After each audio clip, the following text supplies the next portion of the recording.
LINC Works Project, PBLA in LINC Works, Part 3, Receptive Assessment Tasks. In Part 1 of PBLA in LINC Works, an overview of the features common to both productive and receptive assessment tasks in the project were explored. Now let's look at features that are unique to receptive assessments in the LINC Works project. For listening tasks, teachers start the assessment by playing an audio file provided as part of the assessment. For reading assessments, there will be a reading text after the instructions to the learner. The audio files and reading texts have been designed to meet the features of communication and profile of ability for length and complexity for the CLB levels. The time to read the text should be included in the total time given for the assessment. Learners cannot have unlimited time. Consider the real-world situation when deciding on time for a reading text. Reading a manual entry at home to learn how to do something is a more complex task, but has more time available. Reading instructions to start work when someone is on the job is a less complex task, but with less time expected for completion in the workplace. For both listening and reading texts, there are comprehension questions to gauge learners' ability to meet the CLB criteria. It is very important for teachers to look at these comprehension questions before beginning to teach the skill-building lessons for an assessment task.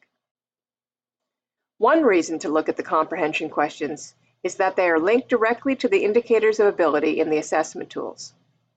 Teachers need to teach the criteria that is being checked in the assessment during skill building. Another reason to look at the comprehension questions is that teachers need to teach the learners about the types of comprehension questions they will encounter.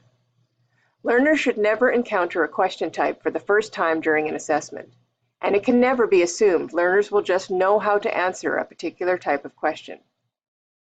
For example, if a question asks learners to explain an answer, they should have practiced doing that succinctly, using information from the text to support their answer.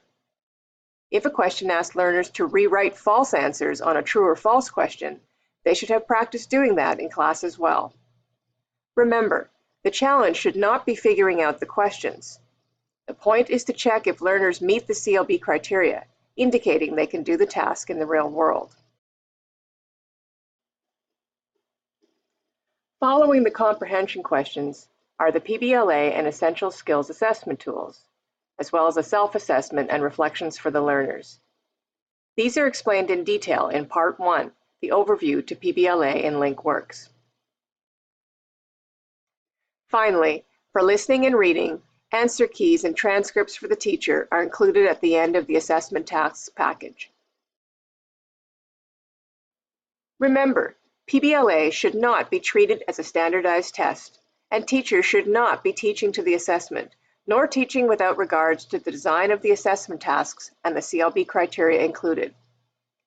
Becoming familiar with the key features of receptive assessments will help teachers include these features in skill building and ensure that learners only have to demonstrate what they now can understand in listening and reading.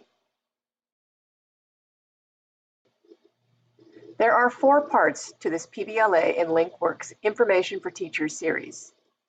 This has been Part 3. Part 4 looks at modifying materials in the LINC Works project to meet learners' needs.